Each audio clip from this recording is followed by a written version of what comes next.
Assalamualaikum warahmatullahi taala wabarakatuh.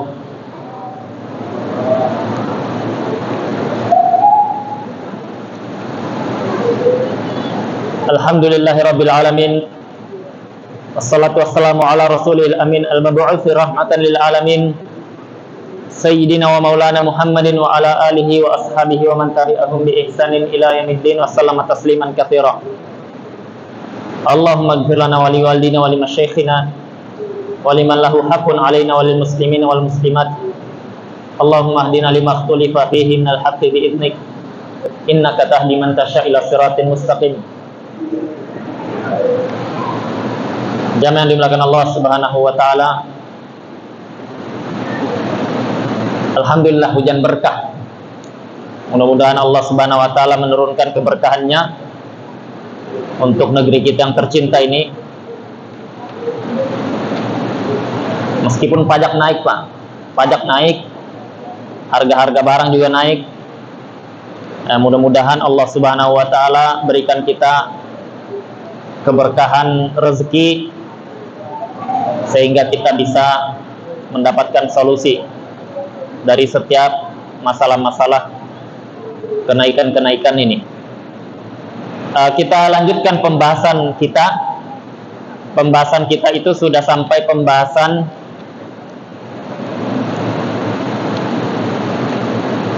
jual beli salam sudah selesai. Kemudian al-qard, pinjam meminjam juga sudah selesai. Kita masuk ke rahan, ya. Rahan itu adalah barang jaminan. Disebutkan di sini definisi rahan itu secara syar'i adalah ja'lu ainin maliyah wathiqatan bidainin yustawfa minha 'inda ta'azzur wafaihi, yaitu barang jaminan menjadikan barang yang dia memiliki harga dijadikan sebagai jaminan atas utang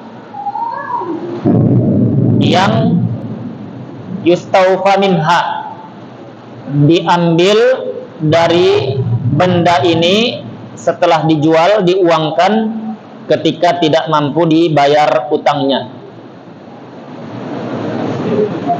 Maka harus kita pahami konsep muamalah maliyah, yaitu transaksi kita dalam masalah jual beli atau utang piutang, itu adalah ta'awun, yaitu saling tolong menolong. Konsep dasar saling tolong menolong. Karena itu syariat memberikan solusi ketika dikhawatirkan akan terjadi keterlambatan pembayaran atau pelunasan utang. Ya. Di antara solusinya adalah adanya jaminan, adanya barang jaminan. Ya. Dan barang jaminan ini tidak dimiliki oleh yang menghutangi, melainkan hanya disimpan sebagai tanda kejelasan untuk mengamankan orang yang menghutangi tadi. Jadi ada si A menghutangi B dana 20 juta, ya, untuk biaya operasi istrinya. Ya, si B pakai, setelah dia sudah 2 bulan dia jatuh tempo pembayaran 20 juta tadi. Terkadang dia ada dana dimudahkan, terkadang juga dia tidak ada dana. Yang repot itu dia ada dana tapi pura-pura tidak ada dana. Dia ada dananya tapi pura-pura tidak ada dana. Ditelepon tidak diangkat, di chatting tidak dibalas. Ya, kalau ketemu sembunyi-sembunyi. Ya, ini repot ini. Ya, ini repot. Ya, itu sudah kita bahas kemarin, masalah terkait dengan menghutangi dengan diutangi. Ya, ini sudah kita bahas.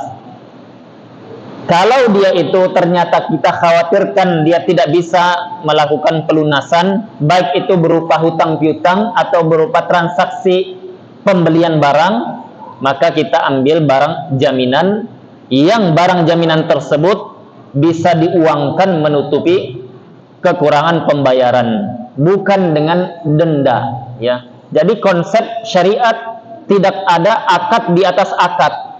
Tidak ada akad di atas akad. Akadnya pinjam 10 juta, ya. Kalau telat pembayaran cicilan didenda 1% atau 2%. Nah, ini akad pinjam 10 juta atau 20 juta dicicil setiap bulan 2 juta. Ada akad di atasnya lagi. Apa itu? Kalau telat denda 1 atau 2%. Nah, itu akad di atas akad, ini tidak. Dilarang oleh Nabi sallallahu alaihi wasallam akad di atas akad seperti ini, apalagi ini merugikan pihak yang berhutang. Ya. Dia datang kepada kita dengan tujuan mendapatkan bantuan. Ya. Pada saat kita membantu, tujuan kita ikhlas untuk membantu dia karena ada masanya kita juga butuh bantuan, tetapi dia justru dapat apa? Dapat masalah. Dia dibantu tapi mukabilnya, balasannya harus dengan menambah kelebihan. Ya, ini yang dia terlarang, memanfaatkan kondisi kesulitan seorang mukmin, seorang muslim, itu tidak boleh. Karena orientasinya kita ta'awun tadi, saling tolong menolong. Begitu juga ketika kita beli barang dengan cara kredit.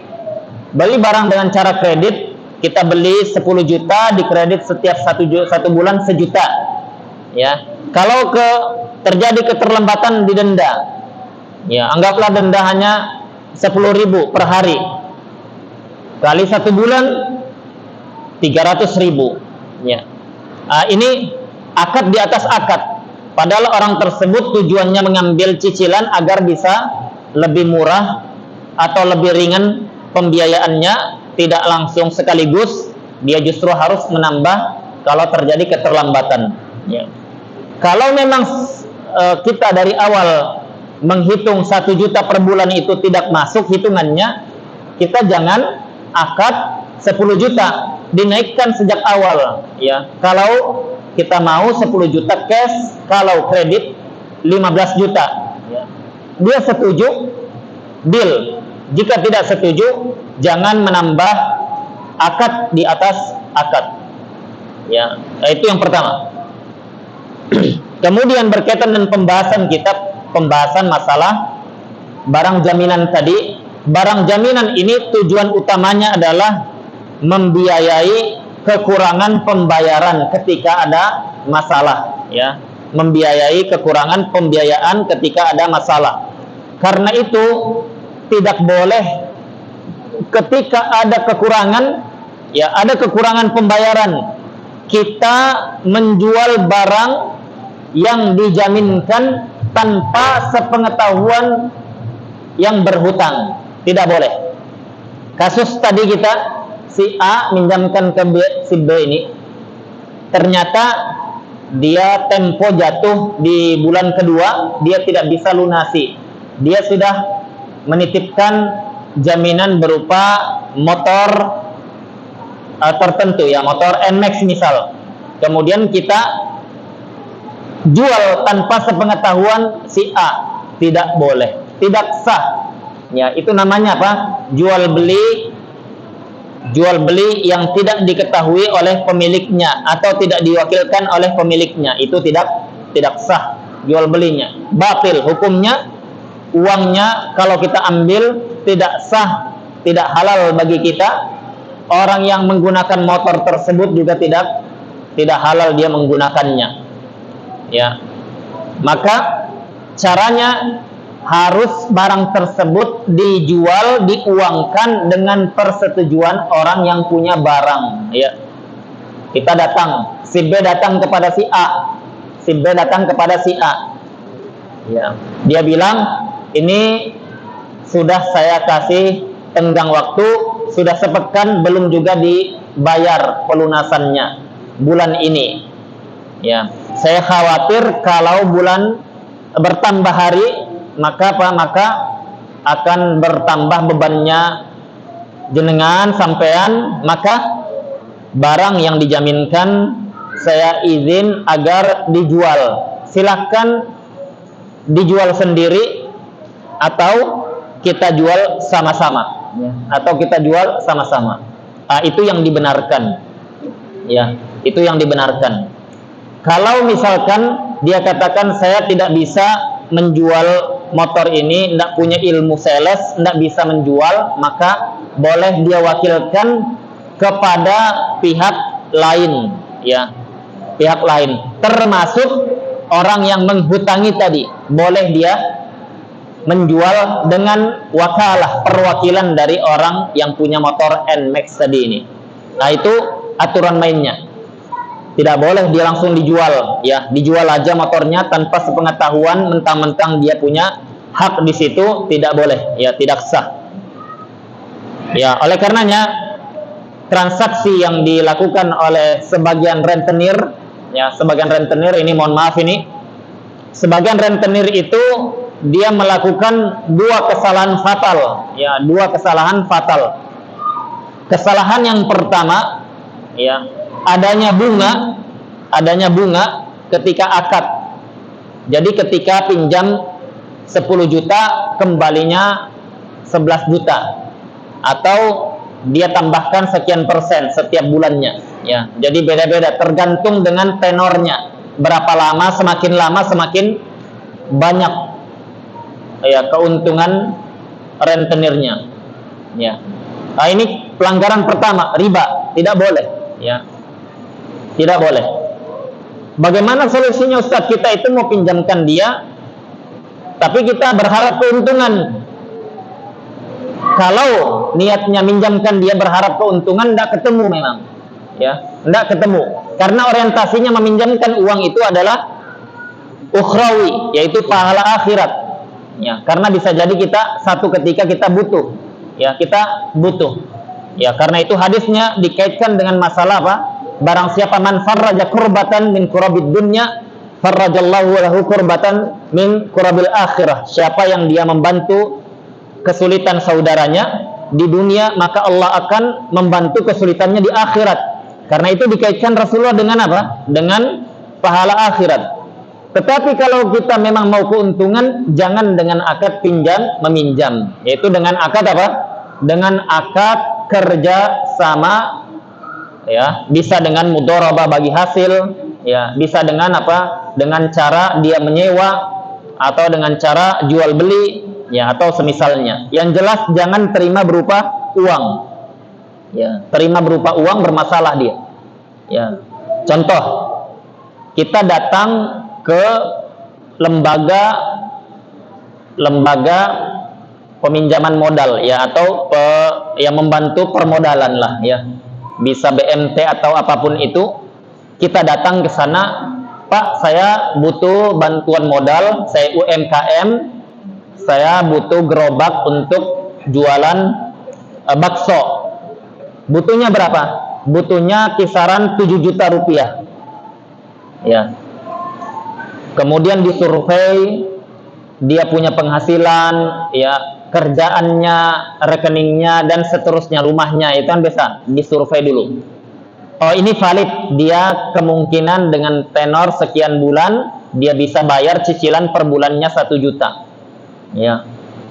Oke, deal, kami akan lakukan peminjaman modal, bantuan modal 7 juta dengan tenor 1 tahun, kembalinya nanti totalnya 8 juta misalkan, ya, 8 juta, ya, misal. Deal. Kalau dikasih uang, ini batil akadnya, ya. Kalau dikasih uang, batil akadnya, ya. Karena itu riba, ya. Karena uang 7 juta kembali 8 juta. Tapi kalau dia ngasih barang, ini saya belikan barangnya, gerobaknya sudah ada, sudah di showroom ini atau di outlet itu, silahkan datang ke sana ambil, karena di sana ada wakil saya yang sudah mengurus administrasinya bisa langsung diambil, ya. Bawa kwitansi ini. Terimanya berupa barang, tidak riba, ya. Tidak riba, boleh syar'i, ya. Tapi kalau dia bilang ini serahkan berupa barang, ya, nanti 8 juta totalnya, sekian cicilannya setiap bulan. Tapi kalau telat ada denda. Inilah yang bermasalah yang kedua. Ya, ini bermasalah yang kedua. Jangan diambil akad seperti itu karena itu akad yang terlarang, ya, masuk kategori akad riba. Tapi apa? Tapi ganti dengan solusi kita ini sekarang, yaitu barang jaminan, ya, barang jaminan. Ya, bisa nyambung Bapak-bapak, ya. Barang jaminan itu adalah solusi agar tidak adanya akad yang batil tadi kalau telat didenda, ya. Barang jaminan ambil, ya, berupa misalkan BPKB motor kah, ya, atau berupa emas, ya, atau berupa apapun itu yang punya nilai bisa dijual ketika dia tidak bisa melakukan pembayaran. Jadi ditentukan akadnya. Kami kasih tenor di min 7 misalkan, ya. Kami sudah ingatkan nanti kalau plus 7 misalkan sudah waktunya pembayaran. Hari kedua belum dibayar, hari ketiga belum dibayar, hari keempat belum dibayar. Kami masih berikan kesempatan sampai hari ke-7. Maka akan kami uangkan, kami terpaksa menjual, ya, barang jaminan ini, ya. Kalau dia deal, maka ketika terjadi keterlambatan tidak boleh dijual kecuali dengan izin pemilik barang, ya. Nah, itu aturan mainnya, Pak. Ya, itu aturan mainnya. Ya, maka ketika kita berakad seperti itu dituangkan di dalam akad agar kita tidak menzalimi saudara kita, ya. Kenapa? Karena satu masa kita akan dalam kondisi yang dibalik kita membutuhkan bantuan, ya. Kita membutuhkan bantuan di saat itu ketika kita diakadkan dengan akad yang memberatkan seperti ini, ada denda, ya, atau dia dengan akad riba, maka kita pun akan apa? Akan kesulitan sendiri, ya. Maka itu jangan mempersulit kondisi saudara kita yang membutuhkan bantuan, ya. Itu masalah rohan, ya.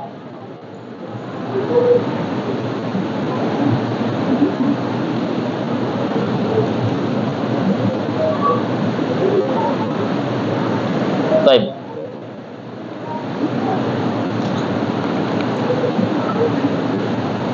Dalil dalam masalah rohan ini disebutkan dalam surah Al-Baqarah ayat 283, farihanun makbudah. Apabila saudaramu berhutang dan dikhawatirkan dia tidak bisa membayarnya, farihanun makbudah, maka ambil barang jaminan yang diamankan, yang dipegang, ya. Maka apa? Barang jaminan itu diamankan, bisa oleh kita atau pihak ketiga yang mengamankan, ya. Itu namanya barang jaminan yang diamankan. Qala al-Qadhi Husain maknaha farhanu waqbidu. Kata Imam Qadhi Husain, makna dari ayat tadi adalah berikan rohan, waqbidu, dan pegang barang rohannya, barang jaminannya, ya. Di hadis disebutkan tufiya Rasulullah sallallahu alaihi wasallam, wafat Rasulullah sallallahu alaihi wasallam, wa dir'uhu marhunah, ya. Dir' itu tameng ketika perang, ya. Itu memiliki nilai, bisa dijual belikan, ya, dalam kondisi masih ditahan, masih dirohankan inda Yahudi bi salafina sa'an min syair, ya, ditahan oleh orang Yahudi karena Nabi sallallahu alaihi wasallam punya utang salafina sa'an, yaitu 30 sa' dari syair, yaitu gandum. Bayangkan, ya, jamaah, Nabi sallallahu alaihi wasallam itu dalam kondisi wafat, meninggal, ya, dan ternyata masih ada hutang Nabi SAW kepada seorang Yahudi, ya.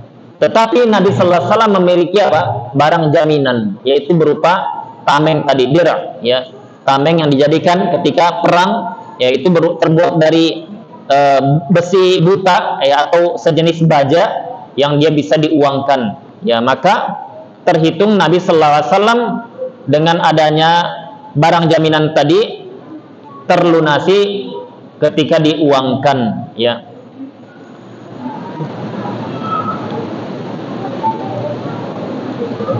Yang selanjutnya masalah berkaitan, ya, kita mau tambahkan masalah yang berkaitan dengan beberapa jual beli yang belum kita singgung, ya. Beberapa jual beli belum kita singgung, yaitu jual beli yang terlarang, ya. Waktu pembahasan jual beli kita tidak sempat menyinggung jual beli yang terlarang. Di antaranya adalah jual beli yang bai'ul ma'dum bil ma'dum, ya, jual beli yang dia itu belum ada barangnya, ya, belum ada uangnya.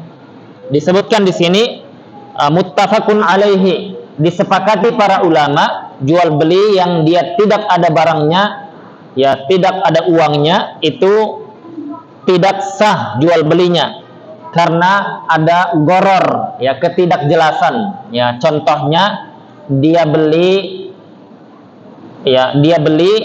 berupa durian, ya, durian yang masih baru siap berbuah tapi belum ada buahnya, ya, belum berbuah tapi kemungkinan berbuah tahun ini, ya. Kalau berbuah saya beli satu pohon ini, ya. Kayak apa, macam mana ini, banyak atau sedikit, ya. Maka Pak, bisa pihak pemilik durian dirugikan. Kalau jumlah buahnya banyak, dirugikan dia, ya. Estimasi saya ini berbuah sekitar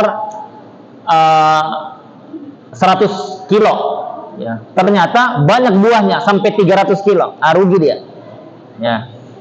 Atau sebaliknya, ternyata buahnya sedikit, awalnya banyak rontok,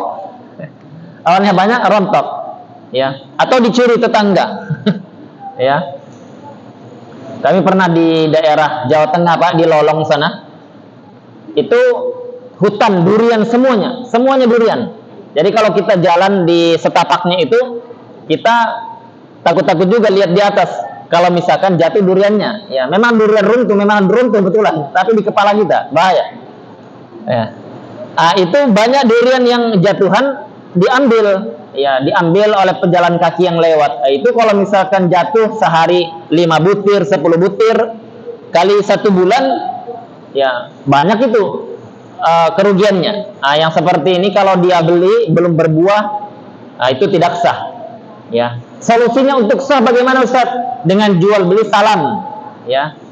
Jual beli salam itu dengan lafaz saya pesan, ya, atau saya transaksi salam durian ini, ya, 100 kilo misalkan, yang jenis montong atau yang jenis durian king atau apalah, terserah namanya itu, kami tidak paham juga namanya, ya. Kami tahunya makan aja. Ya, maka apa? Maka itu dijelaskan jenisnya, kemudian berapa banyaknya, kapan penerimaannya, di mana, ya, dan tentukan harga yang jelas. Dengan cara salam ini, pesan itu boleh dia, ya, boleh, ya, dengan syarat jelas tadi, tidak ada yang apa, abu-abu. Pembayarannya pun disyaratkan harus cash di awal, ya, pembayarannya harus cash di awal, ya. Kami waktu di daerah Dieng, ya, daerah Dieng, Jawa Tengah, itu banyak yang nanam potato, apa itu namanya, kentang, ya, nanam kentang, Pak.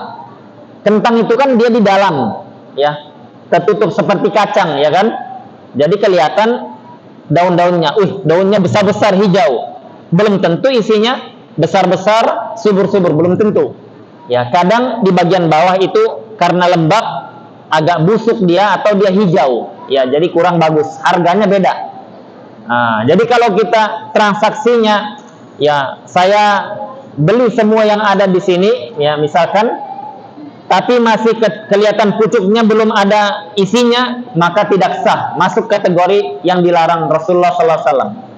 Ya, dilarang. Ya, berbeda kalau kita dengan akad salam tadi. Akad salam tadi saya pesan kentang grade A, ya, kan ada grade-nya. Grade A yang dia itu jenisnya kentang Malang misalkan, atau kentang Dieng, ya, dengan harga per kilonya 10.000 rupiah. Kalau di Berau berapa harga kentang? Harga kentang berapa? Di Berau 20 ribuan ya, 20, 22 ya kan? Kalau di sana 9.000 sampai 10.000 ya harganya, 2 kali lipat dari di sini. Ya, bisa juga bisnis kentang kalau mau. Nanti kami kasih linknya, ya Pak. Ya. Jadi apa? Jadi saya pesan grade A sekian kuintal, per kilonya 10.000 misalkan. Saya terima di 3 bulan ke depan, ya.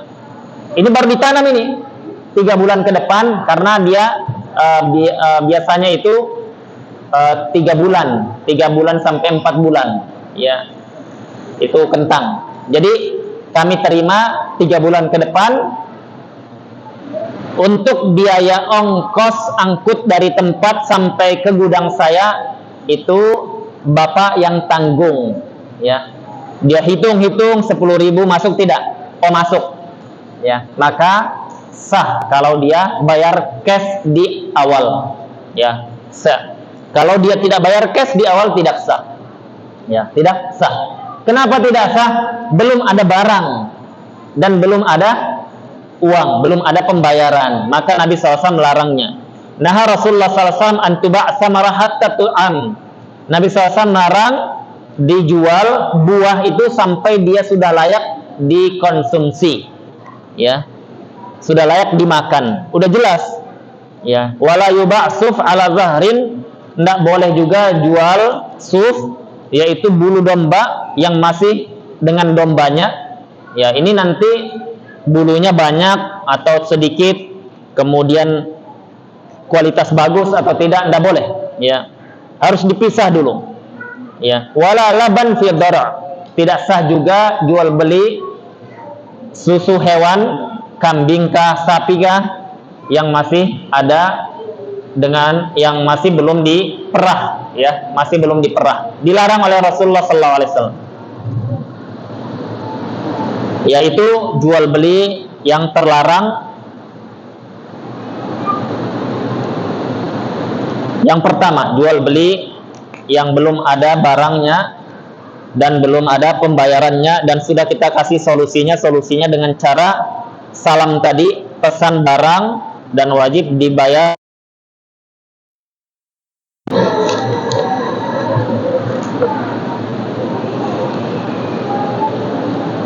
Kalau dia mau bayarnya belakangan, saya tidak ada uang cash Pak Ustadz, saya bayarnya belakangan, bisa tidak? Bisa dengan solusi lafadznya saya beli, ya, saya beli kentang 2 kuintal, per kilonya 10.000, terimanya di gudang saya, di ini alamatnya lengkap, ya. Pembayarannya ketika barang sudah dipanen atau ketika barang sudah diangkut di mobil, ya. Itu namanya apa? Jual beli dengan cara bay'un fi dhimmah, jual beli yang masih ditanggung pembayarannya belakangan, ya. Kalau lafadznya beli, maka tidak disyaratkan harus di awal pembayarannya. Tapi kalau lafadznya pesan, maka wajib di awal pembayarannya. Itu bedanya, ya. Dalam mazhab Syafi'iyah bedanya hanya di lafadz saja. Beda lafadz beli dengan pesan, meskipun sama maksudnya, ya. Nah, ini apa? Ini perbedaannya. Dalam mazhab Syafi'iyah dibedakan, ya. Tapi kalau dalam mazhab lain, ya, itu ada yang menganggapnya sama, wajib tetap dibayar di awal. Ya, kalau dalam mazhab Syafi'iyah beda. Kalau dia melafadzkan beli, berarti boleh di akhir alias COD boleh. Tapi kalau dia lafadznya pesan, maka harus diawalkan. Kalau tidak cash di awal, full payment, penuh pembayarannya, maka dia dilarang Rasulullah Sallallahu Alaihi Wasallam. Ya. Ya, mungkin ada yang mau ditanyakan sambil kita diskusikan. Ada yang mau ditanyakan seputar pembahasan yang dibahas, ya, atau yang semisalnya. Ya, monggo Pak. Ya. Kalau misalnya kan seperti ini, saya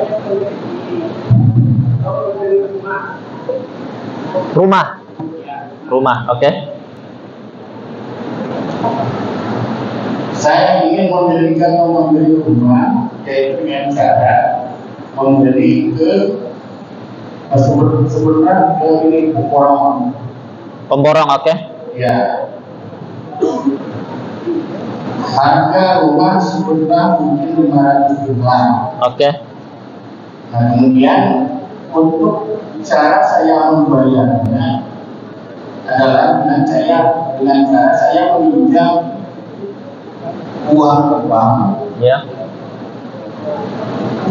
Nah, untuk kesepakatannya dua, saya mendapatkan 500 juta untuk membayar rumah tadi, tapi pelunasannya itu nanti dengan jangka waktu tertentu sebesar 550 juta. Ya. Nah, sementara untuk membangun rumah itu ada wujudnya. Ya. Artinya si pemborong itu akan membangun rumah, apabila dia sudah menerima uang dari saya atau dari bank sebesar 500 juta. Oke. Tersebut. Nah, ini bagaimana hukumnya? Ya, ini kalau kita datang ke bank pinjam untuk beli rumah 500 juta, nanti kita tenornya anggaplah 10 tahun misalkan, dikasih kita 500 juta, tapi bayarnya nanti total ketemunya 550 juta.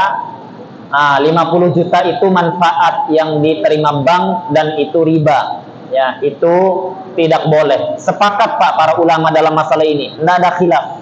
Ya, tidak ada khilaf ulama dalam masalah ini, itu riba. Ya, tidak boleh transaksi seperti itu. Ya, solusinya kita tabung uang, ya, kemudian kita cicil bahan, ya, kita bangun sesuai dengan jumlah tabungan yang ada, ya, kita cicil sedikit, ya. Atau solusi yang kedua, kita pinjam dengan akad yang tidak riba, ya.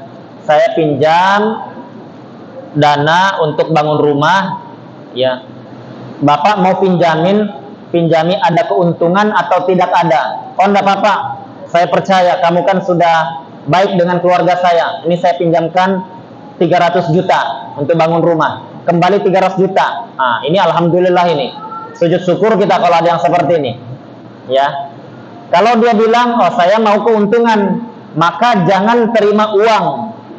Ya, jangan terima uang. Minta dia datang ke pemborong, bangunkan. Kemudian kita beli sesuai dengan kesepakatan kita.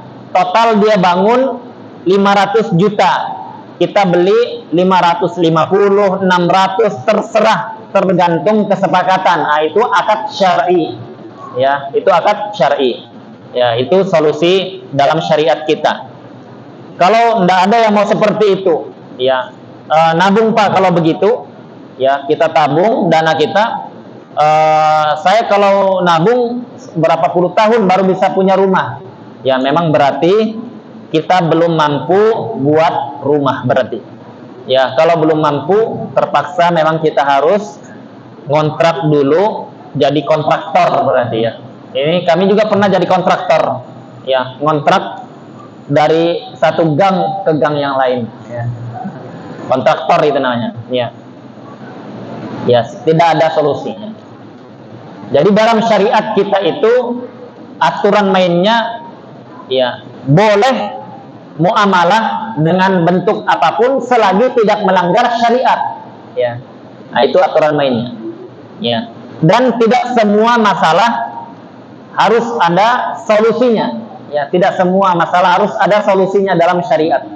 Karena begini, kita misalkan penghasilan kita misalkan 10 juta, sedangkan kita butuh biaya-biaya untuk kuliah anak dan seterusnya, kita harus menghasilkan 20 juta. Ya, syariat tidak pernah memberikan solusi. Ya, lakukan ini maka penghasilan Anda jadi 20 juta. Yaitu syariat tidak selalu memberikan solusi. Ya.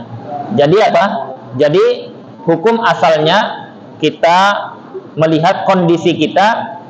Syariat ada melarang beberapa muamalah seperti tadi pinjamnya 50 juta, 500 kembalinya 550 juta, itu dilarang.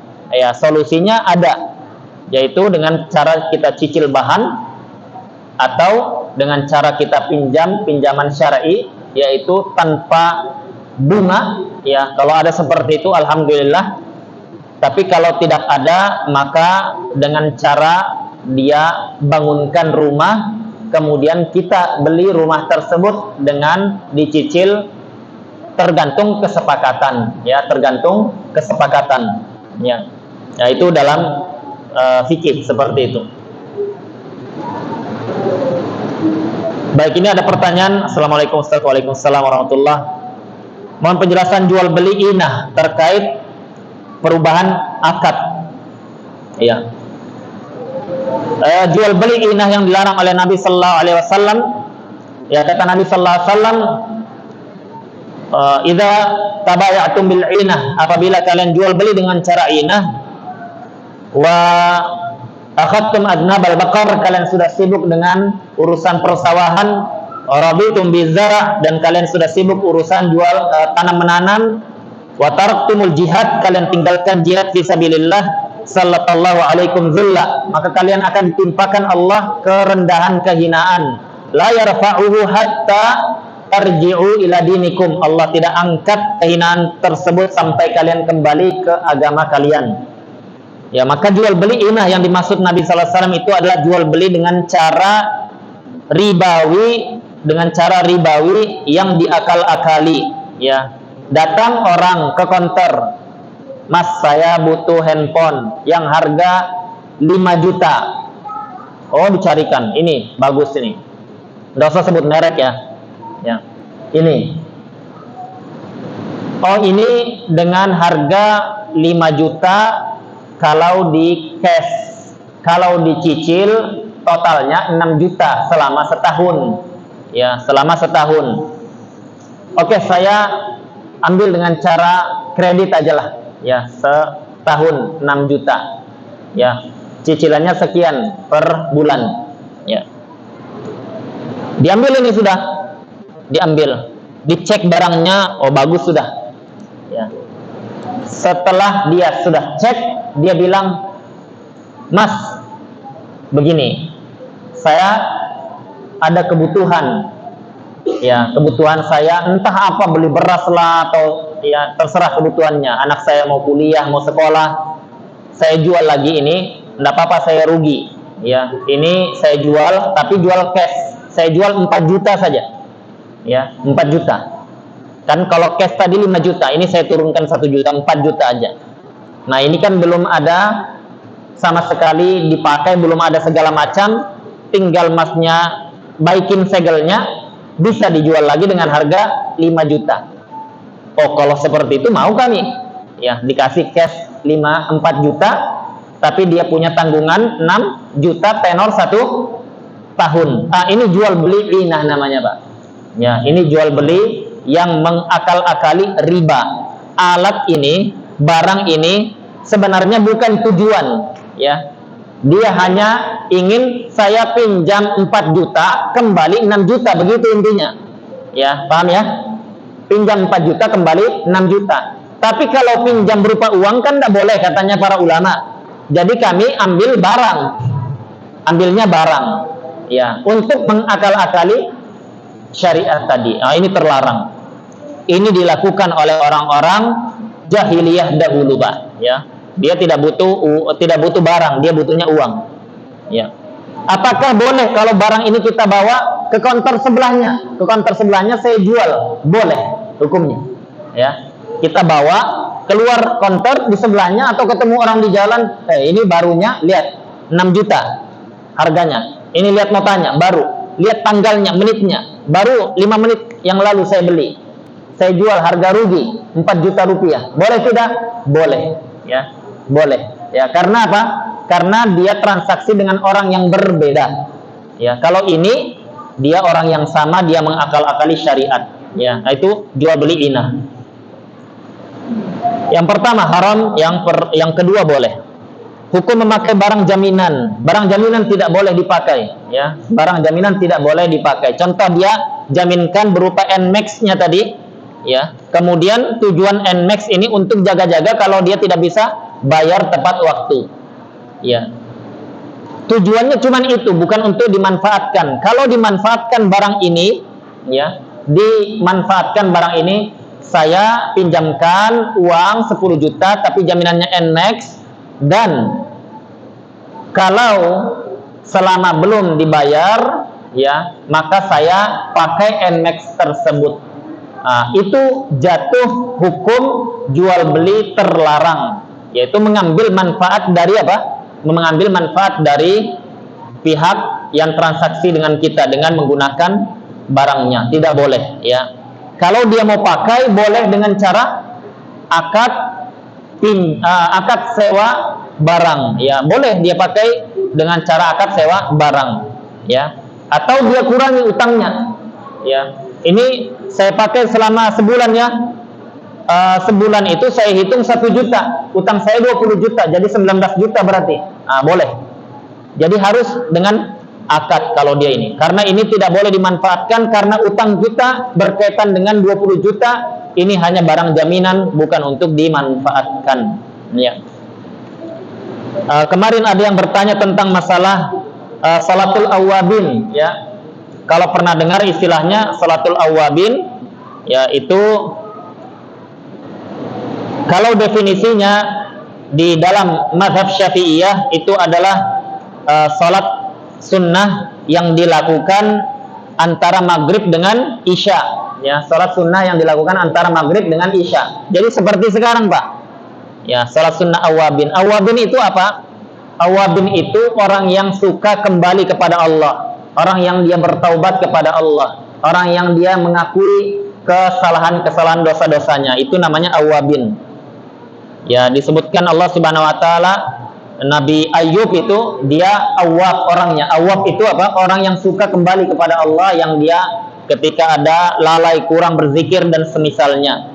Ya, disebutkan, ya, salat awabin ini di dalam mazhab Syafi'iyah itu sendiri termasuk salat sunnah yang boleh dikerjakan. Ya, dia termasuk salat sunnah yang boleh dikerjakan. Berapa rakaat dia? Disebutkan 6 rakaat dan maksimalnya itu 20 rakaat, ya, di antara maghrib dengan isya. Kalau kita mau lakukan 6 rakaat berarti kita lakukan bisa 2 rakaat, bisa langsung 6 rakaat. Kalau sholat sunnah hukum asalnya itu 2 rakaat, ya. Atau kita lakukan langsung 4 rakaat atau 6 rakaat.